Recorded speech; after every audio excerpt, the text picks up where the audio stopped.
사랑하는 사람을 기다려 보신 적이 있지요. 설레는 가슴으로 기다리게 됩니다. 약속 날짜를 잡아놓은 순간부터 머릿속에는 온통 그 만남만이 맴돌게 됩니다. 무슨 옷을 입고 가야 할지 이 옷 저 옷 이제 찾아봅니다. 또 선물은 무엇을 준비해야 될지 머릿속이 복잡해집니다. 식사 메뉴는 무엇으로 할까? 그것도 쉽지 않습니다. 그러면 식사 끝나고 커피는 어디서 마시지? 여러 가지 준비가 끊임없이 이렇게 진행이 됩니다. 그날의 만남을 그날의 만남을 위해서 최선을 다하는 그런 이제 생각이죠. 이런 생각을 두었다가 또 언뜻 다시 꺼내어 수정하기를 계속 반복합니다. 왜 그렇게 합니까? 조금이라도 더 나은 만남을 위해서 그렇게 합니다. 성탄절이 다가옵니다. 지금은 그 성탄을 기다리는 대림절입니다. 대림절은 크리스마스 전 4주간 예수님의 성탄과 그리스도의 재림을 기다리는 그런 기간입니다. 구약에서의 기다림은 메시아를 기다렸고, 이제 신약에서는 예수님의 재림을 기다리고 있습니다. 기다리는 이때 과연 우리는 무엇을 어떻게 해야 되겠습니까? 기다린다는 것은 우선 소망이 됩니다. 만날 것을 기대하면서 자연스럽게 마음이 부풀어 오르기 때문입니다. 시몬이라고 하는 오늘 본문의 주인공은 메시아를 기다리는 가운데 소망을 가졌습니다. 그 당시 이스라엘 백성들의 삶은 참으로 피곤하고 소망이 없는 질곡의 시간이었습니다. 뭔가 시원한 해결책이 필요했습니다. 죄악과 고난 가운데 신음하는 자기 백성을 구원할 메시아가 필요했습니다. 25절에 보면 이스라엘의 위로를 기다리는 자라 그랬습니다.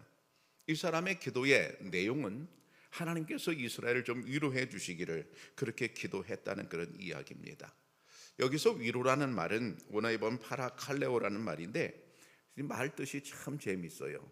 누구의 곁으로 부르다, 혹은 격려하다, 혹은 위로하다, 이런 뜻입니다. 원어의 뜻이 그렇다는 얘기예요. 우리가 이제 우울하고 울적할 때면 누군가 내 곁에 있어주면 그 위로가 됩니다. 그리고 남편이나 아내의 품에 안기면 그 우울함이 한결 가셔지게 됩니다. 지금 국내의 정치적인 혼란으로 말미암아 우리는 모두 다 우울하고 울적한 그런 힘든 상태에 있습니다. 이때 영원하신 하나님의 따뜻한 사랑과 위로의 품이 필요합니다. 하나님의 곁으로 다가가서 여러분 모두 그 품에 안 계시기를 축복합니다. 시몬이라고 하는 이 사람은 경건하며 늘 기도하며 산 사람입니다. 백성을 기도하며 생각할 때에 그는 소망을 갖게 되었습니다. 위로받을 소망이죠. 무엇입니까? 바로 예수 그리스도를 보았기 때문입니다. 32절에 보면 이방을 비추는 빛이요 그랬어요. 예수 그리스도, 아기 예수를 보자마자 그가 자기 입에서 튀어나오는 말이 이방을 비추는 빛이라고 그렇게 말하고 있습니다. 예수님께서는 이방, 곧 모든 민족에게 어느 누구에게나 빛이 되십니다. 전에는 이스라엘 민족에게만 빛이 되는 것으로 여겨졌습니다. 그러나 아니었습니다. 어느 민족 누구에게나 예수님은 빛이 됩니다. 차별이 전혀 없습니다. 요한복음 14장에 보면 나는 빛으로 세상에 왔나니 무릇 나를 믿는 자로 어둠에 거하지 않게 하려 함이로라 말씀하십니다. 예수님 자신이 말씀하신 겁니다. 나는 세상에 빛으로 왔다 말씀하십니다. 나는 세상의 빛이라는 이 말씀, 예수님께서 빛이기 때문에 인간에게 소망이 되는 것입니다. 여러분, 어둠이 소망이 될 수는 없습니다. 어둠 속에 있을 때 빛만이 소망인 것입니다. 히브리서 6장에 보면 한 번 빛을 받고 하늘의 은사를 맛보고 성령에 참여한 바 되고 라는 말씀이 있어요. 한 번 빛을 받고, 여기 은혜, 하나님의 빛을 말하죠. 한 번 하나님의 빛을 받고, 여기 이 말씀 속에서 보면 우리가 하나님을 알게 되는 것은 하나님께서 빛을 내게 주셔야, 내게 그런 은혜를 주셔야 하나님을 알 수 있다는 말이에요. 반대로 말하면 하나님의 빛을 받지 못하면 진리를 깨닫지 못하는 겁니다. 하나님의 빛을 받지 못하면 진리 가운데 들어가지 못하는 겁니다. 여러분 모두 하나님의 빛을 받기를 축복합니다. 빛을 받아야만 합니다. 그래야만 소망이 생기고 소망이 넘치게 됩니다. 내 안에 빛이 가득해야 우울함이 다 없어지고 이제 소망이 넘치게 되는 거지요. 우리가 잘 알듯 비타민 D라고 하는 것은 햇빛을 받을 때 생겨난다고 합니다.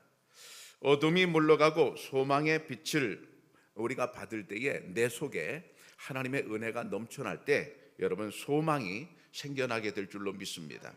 그런데 그 소망이라고 하는 것이 때로는 넘쳐날 때도 있고 때로는 사그라들 때도 있습니다. 왜 그렇겠습니까?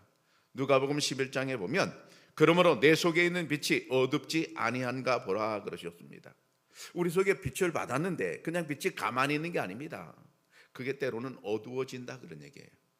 우리 속에 있는 빛이 환할 때도 있지만 우리 속의 빛이 어두워질 때도 있다는 말입니다. 그럼 우리 속의 빛이 어두워지면 어떻게 되는 겁니까? 소망이 사라지는 겁니다.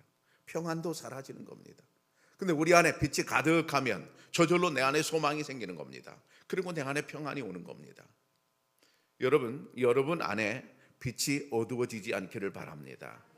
대개 사람들은 빛이 어두워지는 이유는 이렇습니다. 부정적인 말, 안 좋은 말을 들었을 때 빛이 어두워집니다. 좋은 말, 믿음의 말, 이런 말 할 때는 빛이 아주 환해지는 거예요. 근데 안 좋은 말 할 때는 자꾸 빛이 꺼집니다. 여러분 속에 빛으로 가득하기를 축복합니다.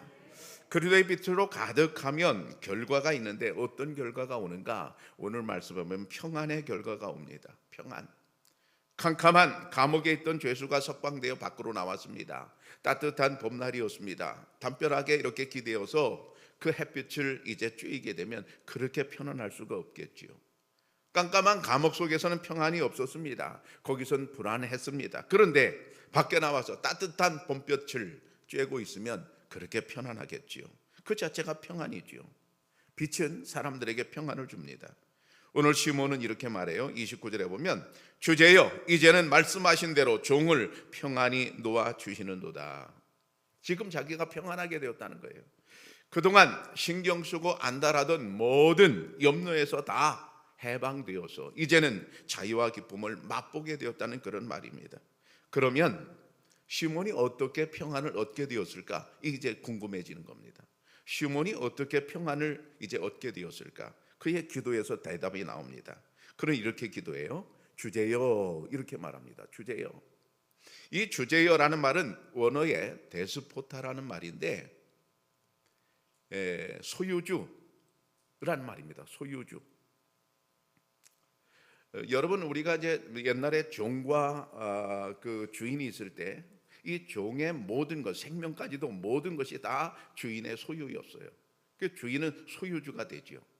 이 데스포타라는 말 특이한 말이죠. 보통 이제 기도할 때 퀴리오스 이렇게 주님을 불렀습니다. 근데 그런 말을 일반적인 용어를 안 써요. 아주 특별한 용어를 썼어요. 오늘 시몬은 데스포타 이렇게 썼어요. 그 말은 이런 말입니다. 자신을 종으로 놓고 하나님 아버지를 절대적인 주권의 존재로 본 것입니다. 절대적인 주권, 절대적인 능력을 가지신 그런 하나님을 충분히 인정할 때 비로소 데스포타라는 말을 쓰는 거예요. 그렇게 되면 저절로 나는 이제 종의 자리로 내려오게 되는 거고 하나님의 절대 주권에 나의 모든 것을 다 위임하는 겁니다. 다 위탁하는 겁니다. 다 맡기는 거지요. 하나님께 나의 모든 이제 주권을 하나님께 다 맡길 때에 여러분 결과가 어떻게 됩니까? 그때 이제 비로소 내 마음속에 평안이 찾아오게 되는 것입니다. 어느 날 베드로와 요한이 엄중한 재판의 자리에 서게 되었습니다. 사도행전 4장에 보면 대제사장 안나스와 가야바와 요한과 알렉산더와 및 대제사장의 문중이 다 참여하여 그랬어요. 얼마 전에 이 재판정에서 예수님은 재판을 받고 십자가에 죽음을 당하셨습니다. 불과 얼마 전입니다. 이제 그 분위기 그대로 그의 제자인 베드로와 요한이 잡혀 들어왔습니다. 여러분 지방법원에서 재판을 받고 거기서 안 끝나서 고등법원으로 가요. 일단 법원에 들어가는 것 자체가 아주 기분이 아주 으스스하잖아요. 근데 고등법원 가면 그 으스스한 게 더하거든요. 아주 공기가 굉장히 무겁잖아요. 엄중하지요. 근데 거기서 안 끝나고 대법원까지 갔어요. 대법원에 가면 어떻습니까? 그 분위기는 이루 말할 수 없이 무겁습니다. 아주 숨도 제대로 쉴 수 없을 정도로 아주 무겁지요. 지금 여기 분위기가 그렇다는 얘기입니다. 베드로와 요한이 재판을 받는 자리에 오늘 성경은 뭐라고 되는가 하면 그 문중이 다 모였다 그랬습니다. 대장 문중이 다 모였다는 얘기는 이게 최고 법정이라는 얘기예요. 더 이상 더 위에 법정이 없는 겁니다. 그러는데 거기서 이제 재판을 받는데 다른 사람들이 다 예상하기를 이제 예수님이 죽은 것처럼 그들도 아마 재판을 받고 죽을 것이다, 이렇게 예상을 하는 겁니다.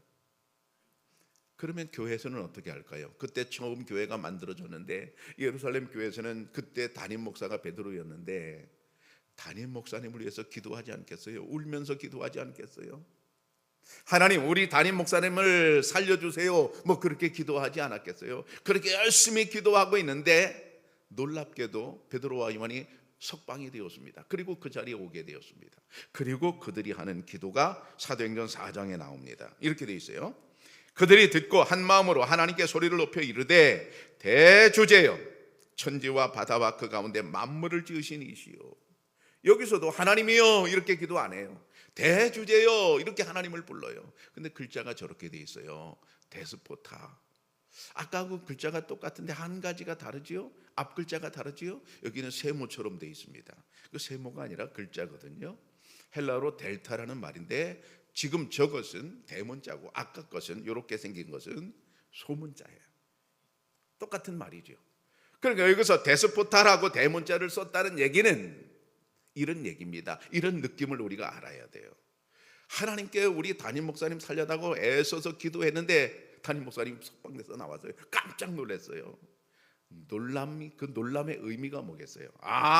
우리가 믿는 하나님은 대지상들보다도 더 크신 하나님이구나 하는 것을 깨달았다 이 말입니다. 그래서 대문자로 써져요. 데스포타.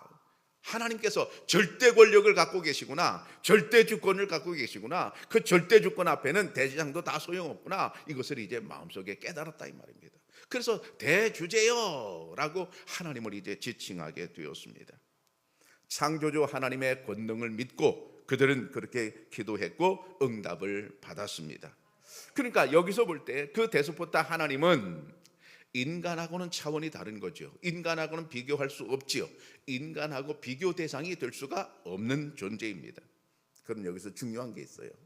나는 데스포타 하나님을 어느 정도 크기로 보고 믿고 있는가 하는 것입니다. 나는 대주제의 하나님을 어느 정도 큰 분으로 나는 믿고 살아가는가 하는 게 이게 중요합니다.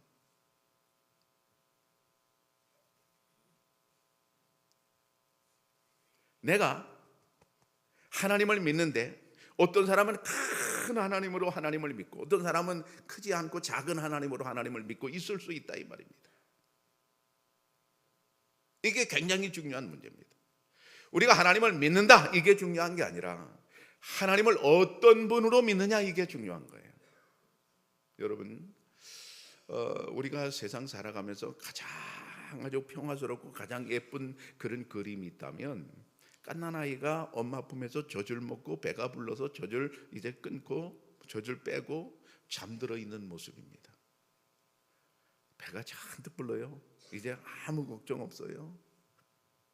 그 아이 얼굴을 이렇게 가만히 보고 있으면, 부모가 보고 있으면 천사 같아요. 얼마나 이쁜지 몰라요. 그런데 그렇게 이쁘던 얼굴이 10년 지나고 20년 지나고 30년 지나고 40년 지나고 어떻게 변해갑니까? 온갖 근심을 다 뒤집어 쓴 얼굴로 변해갑니다.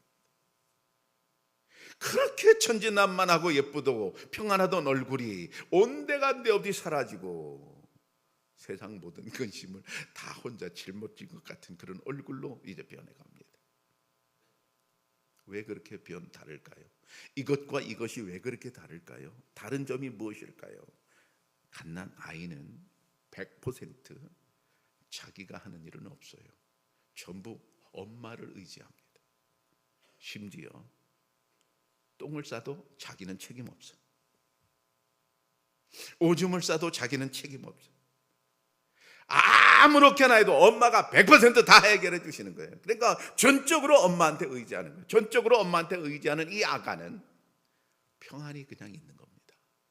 근데 나이가 들면서 내가 해결할 게 너무 많아, 내가 책임질 게 너무 많아, 내가 짊어져야 될 게 너무 많아, 내 어깨가 너무 무거워져. 그 삶의 무게가 우리를 짓누르기 시작합니다.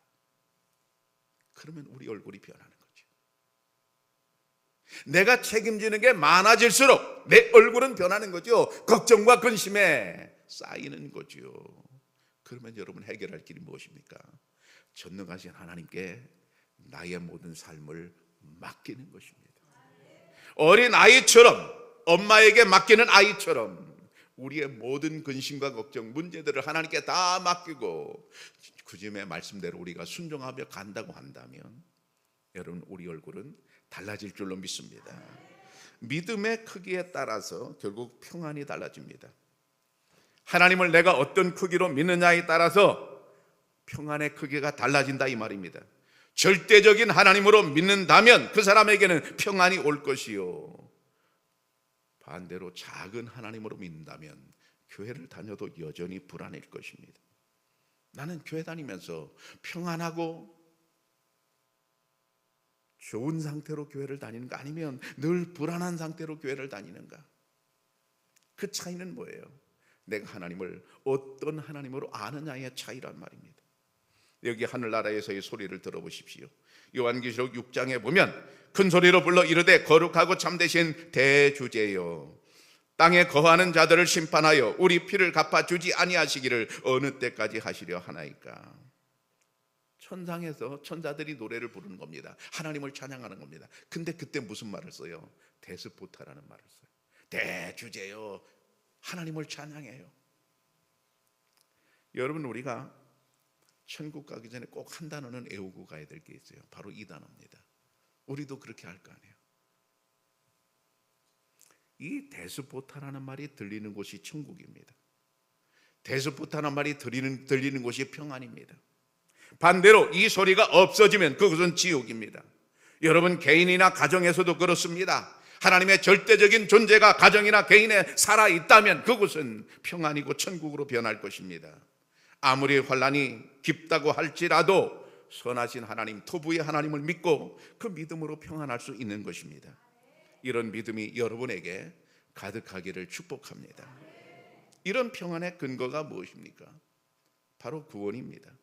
근거 없이 평안하다고 말하면 그건 사기입니다. 그건 속임수입니다. 반드시 근거가 있어야 되는 거지요. 시몬은 아직 아무 말도 하지 못하는 아기 예수를 보았을 뿐입니다. 그런데 그는 이렇게 말해요. 30절에 보면 내 눈이 주의 구원을 보았사오니. 지금 아기 예수를 보았을 뿐이에요. 그런데 아기 예수를 보았을 뿐인데 놀랍게도 시몬은 내가 지금 구원을 보았다고 말하고 있어요. 여러분 이건 이상한 일입니다. 예수님께서 아직 구원 사역을 이루지 않으셨어요. 아직 십자가를 지지도 않았고, 아직 죽음을 당하지도 않았고, 아직 부활하지도 않았어요. 아직 33년이나 남았어요. 아직 먼 얘기입니다. 근데 지금은 아기인데, 분명히 아기를 보았을 뿐인데 시몬은 아기를 보고도 구원을 보았다고 말하고 있습니다. 나중에 보니까 어떻게 되었습니까? 정말로 사실이었습니다. 예수님은 세상을 구원할 구세주이신 줄로 믿습니다. 참 대단한 시몬의 눈입니다. 참 대단한 시몬의 믿음입니다. 여러분도 이런 눈으로, 이런 믿음으로 보시기를 축복합니다. 여기 내 눈이라고 할 때 하나님의 구원을 정말로 직접 보았음을 강조하고 있습니다. 다시 말하면 하나님의 구원을 확신하는 그런 말입니다. 믿음은 바라는 것들의 실상이요 보이지 않는 것들의 증거라 했습니다. 믿음이라고 하는 것은 증거를 요구하지 않습니다. 만약 증거를 요구한다면 이미 그것은 믿음이 깨진 것입니다. 부부간에 서로 신의가 있어요. 서로 믿어요. 믿는다면 돈을 어디다 쏘느냐 묻지 않습니다. 왜? 믿기 때문이지요. 증거를 요구하지 않습니다. 왜 그렇습니까? 서로 믿는 관계이기 때문에 그렇습니다. 시몬은 아직 이루어지지 않은 사실임에도 불구하고 이미 구원을 노래하고 있습니다. 여러분 어떻게 이런 일이 가능할까요? 답은 25절에 나옵니다. 성령이 그의 위에 계시더라. 또 26절에 보면 성령의 지시를 받았더니 27절에 보면 성령의 감동으로 짧은 구절 속에 3번이나 강조되고 있어요. 성령의 감동으로 말미암아 그가 그것을 알게 되었다, 이 말이거든요. 그러니까 시몬은 단순히 자기 생각이나 자기 속의 상상으로 이런 말을 한 것이 아닙니다. 성령의 감동으로 이루어졌습니다. 시몬의 이러한 확실한 믿음은 근거가 있는데 성령의 역사로 말미암아 이루어진 것입니다. 자기 확신이 아니었습니다. 이 구별이 돼야 됩니다. 여러분, 어떤 사람들은 믿으면서 자기 확신을 믿음이라고 생각하는 분들이 있어요. 자기 확신은 믿음이 아닙니다. 어떤 일이 있어서 어떤 무엇을 원해서 믿음이 좋기를 원하면 자기 확신이 대단히 강한 것처럼, 정말로 믿는 것처럼 그렇게 말할 수 있어요. 근데 위험한 일이 닥쳐오면, 환난이 닥쳐오면 자기 확신은 언제 있었는지 싹 없어지고 맙니다. 자기 확신은 믿음이 아닙니다. 지금 시몬은 가스라이팅 당한 것도 아닙니다. 쇠뇌 당한 것도 아닙니다. 지금 이 시몬은 희망사항을 이야기하는 것도 아닙니다. 그렇게 됐으면 좋겠다, 그렇게 이야기하는 것이 아닙니다. 시몬은 분명한 근거를 가지고 말합니다. 그 근거가 뭐라고요? 성령께서 자기에게 오셔서 가르쳐 주셨다, 이 말입니다. 성령의 역사는 못하시는 일이 없습니다. 성령의 역사는 불가능한 일이 전혀 없습니다. 마태복음 22장에 보면 다윗이 성령에 감동되어 어찌 그리스도를 주라 칭하여 말하되, 이런 말씀이 있어요. 다윗이라고 하는 사람은 우리가 잘 알듯이 예수님 탄생하기 전에 1000년 전의 사람입니다. 1000년 전에. 다윗은 1000년 전의 사람이고 예수님은 1000년 후에 그의 후손으로 이 땅에 태어났습니다. 근데 놀라운 사실은 1000년 전에 다윗이 예수 그리스도를 주라고 칭했단 말이에요. 예수 그리스도가 태어날 것을 알았고 그분이 주님이라는 걸 알았단 말입니다. 거짓말 같잖아요. 1000년 전에 어떻게 1000년 후의 일을 안단 말입니까? 우리는 요즘 하루 뒤의 일도 모르겠어요. 너무 정신이 없어요. 그죠? 국회며 어디며 지금 너무 정신이 없어요. 1년 후의 일만 예측해도 대단한 일이고 100년 후의 일만 예측해도 대단한 일인데, 놀랍게도 다윗은 1000년 후의 일을 예측하고 정확히 맞췄어요. 너무나 신비스러운 일입니다. 그러면 그런 일이 어떻게 벌어졌을까요? 다윗이 그렇게 명석한 사람이었던가요? 아니, 오늘 성경에 나와요. 성령의 감동으로 그렇게 되었단 말이에요. 여러분, 성령의 역사는 너무나 신비스럽습니다. 성령의 역사는 못하시는 일이 없는 줄로 믿습니다. 또 사도행전 1장 8절에 보면 오직 성령이 너희에게 임하시면 너희가 권능을 받고 예루살렘과 온 유대와 사마리아와 땅끝까지 이르러 내 증인이 되리라 하셨습니다. 어떤 사람에게 성령이 임하면 확실한 증인이 된단 말입니다. 전에는 증인이 아니었습니다. 전에는 믿는 사람이 아니었습니다. 근데 성령이 임하니까 믿고, 성령이 임하니까 그가 증인이 되었어요. 무슨 말입니까? 성령의 역사는 한계가 없다는 말입니다. 오늘 본문의 시몬이 아기를 보았습니다. 아기를 본 즉시 그는 거기서 구원을 보았다고 말합니다. 어떻게 구원을 보았다고 말합니까? 바로 성령의 역사인 것입니다. 여러분, 우리도 그렇습니다. 주님의 재림을 믿는 우리가 어떻게 주님의 재림을 믿었을까? 그 이유가 무엇일까? 상상이 아닙니다. 희망사항이 아닙니다. 성령의 역사가 내 속에서 일어났던 것입니다. 내 안에서 역사하시는 하나님의 영이 나로 하여금 그런 놀라운 믿음을 갖게 만들어 주셨습니다. 마태복음 13장에 보면 그러나 너희 눈은 범으로 너희 귀는 들음으로 복이 있도다. 내가 진실로 너희에게 이르노니 많은 선지자와 의인이 너희가 보는 것들을 보고자 하여도 보지 못하였고 너희가 듣는 것들을 듣고자 하여도 듣지 못하였느니라. 여기 말씀해 보면 너희 눈이 봄으로 복이 있다. 너희 귀가 들음으로 복이 있다. 우리가 성탄과 예수님의 재림을 듣고 우리가 믿고 있어요. 우리가 듣고 믿고 있다면 그 자체가 뭐라는 거예요? 복이라는 말씀입니다. 여러분들이 그것을 믿고 있다면 여러분은 모두 복받은 분들입니다. 천국의 비밀을 보고 들을 수 있는 것 정말로 이제 복입니다. 그런데 오늘 뒤에 말씀해 보면 어느 누구나 다 보고 들을 수 있는 게 아니라는 말씀입니다. 여기 선지자와 의인이 너희가 보는 것을 보고자 하여도 보지 못했다. 듣고자 하여도 듣지 못했다. 이런 말씀입니다. 여기 선지자와 의인은 누구를 말합니까? 요즘으로 하면 교인들입니다. 교회 안에서도 어떤 사람은 믿고 있는 사람이 있는가 하면 어떤 사람은 못 믿고 있는 사람이 있다. 어떤 사람은 듣고 있는 사람이 있는가 하면 어떤 사람은 듣지 못하고 있는 사람이 있다는 말씀인 것입니다. 여러분, 천국의 말씀을 모두 듣고 믿어지기를 축복합니다. 미가서 7장에 보면 나는 엎드러질지라도 일어날 것이요 어두운데 앉을지라도 여호와께서 나의 빛이 되실 것임이로다 그랬습니다. 어두운데 넘어져 있을지라도 하나님께서 나의 빛이 되실 것이다. 여러분, 우리가 때때로 넘어질 때가 있습니다. 어두운데 우리가 처할 때가 있습니다. 그때는 우울하고 너무 힘들어요. 세상에 아무런 빛이 안 보여, 세상에 아무런 소망이 안 보여요. 그때에 바로 이 말씀이 기억돼야 돼요. 하나님께서 나의 빛이 될 것이라는 거예요. 여러분, 어두운 데 있다고 해서 자꾸 부정적이고 나쁜 그런 생각들을 하지 마시기 바랍니다. 바로 그때에 하나님께서 나의 빛이 될 것을 믿고 믿음으로 하나님을 기다려야 합니다. 고린도후서 4장에 보면 어두운데 빛이 빛이라 말씀하셨던 그 하나님께서 예수 그리스도의 얼굴에 있는 하나님의 영광을 아는 빛을 우리 마음에 비추셨느니라 그랬어요. 어두운데 빛이 빛이라 말씀하셨던 하나님께서는 창조하셨죠. 인간에게 주시려고 빛을 창조하셨죠. 그런데 그 빛이 우리 가운데 들어오면 우리가 몰랐던 것을 이제 알게 되는 은총을 얻게 돼요. 예를 들어 다메섹 도장의 바울입니다.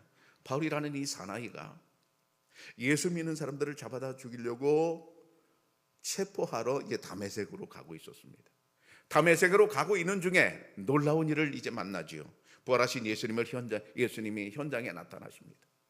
바울아, 네가 왜 나를 그렇게 힘들게 하느냐? 주님께서 그에게 말씀하시며 나타나셨습니다. 깜짝 놀랐죠. 당신은 누구십니까?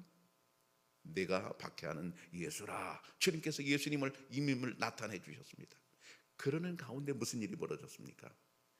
하늘에서 빛이 쫙 비치는데 얼마나 강한 빛이 비치는지 앞을 보지 못하는 거예요. 여러분, 우리 눈이라는 게 너무 강한 빛이 들어오면 앞을 보지 못하는 거죠. 근데 며칠 동안 그가 앞을 보지 못했어요. 그런데 그것은 상징이고요, 진짜 빛은 그의 영혼에 비추게 되었습니다. 하나님께서 그의 영혼에 빛을 비추니까 예전에는 몰랐던 예수 그리스도의 신비를 알게 되었어요. 예수님은 죽게 될 사람이 아니라, 죽게 될 분이 아니라 우리의 구세주라는 사실을 그가 깨닫게 되었습니다. 바로 빛이 들어와서 그렇게 된 거죠. 하나님께서는 우리를 창조하실 때 온전한 이제 모습으로 창조하셨어요. 근데 우리가 인간이 죄를 지음으로 인간이 타락하고 말았습니다. 타락했으니까 우리 속에 이제 빛은 다 사라진 거죠. 우리는 어둠 속에 빠진 거죠.